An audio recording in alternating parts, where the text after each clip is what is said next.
But we begin with breaking news out of Stonington tonight, where state police from Connecticut, Massachusetts, and Rhode Island teamed up to catch a suspect. Thanks for joining us here on the news at 5. I'm Ben Goldman. And I'm Jen Bernstein. That suspect leading police on a chase that started in Massachusetts and ended in Connecticut. Take a look.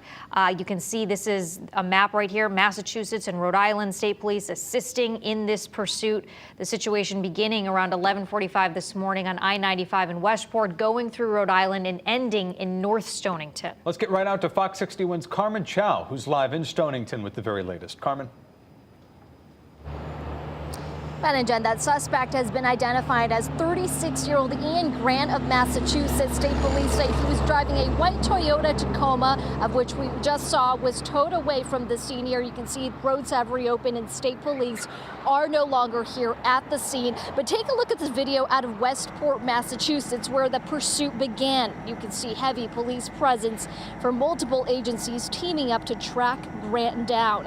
And here's video captured from a chopper above. This is the moment Connecticut State Police was able to surround Grant and conducted a technique called the pit maneuver, which means using a tactic to get the vehicle to move a certain way. And eventually Grant ended up in the woods by Route 2 on I-95. Now here's what we know about the entire incident. Police say it started around 12:45 p.m. in Massachusetts when Grant then crossed over to Rhode Island. Rhode Island State Police then engaged in a pursuit with Grant. Stop sticks were initially used to get Grant to stop his car, but they did not work. That was when he crossed over to Connecticut for a few minutes before state police here used the pit maneuver and stopped him. Pepper spray and tear gas were used in getting Grant out of his car after he crashed.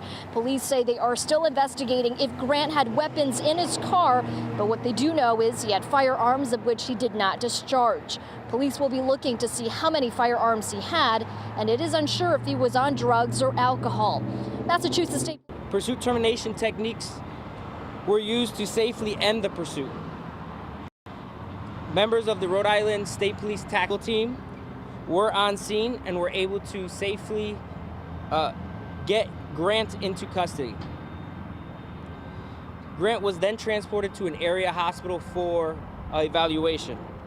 Out of abundance of caution and our close relationship with the area schools, we placed them on lockdown, but they have since been released. This incident was contained, and there is no threat to the public. And again, you can see the scene behind me has now cleared and roads have reopened, and Grant is being held as a fugitive and more charges are pending. Live in North Stonington, Carmen Chow, Fox 61 News.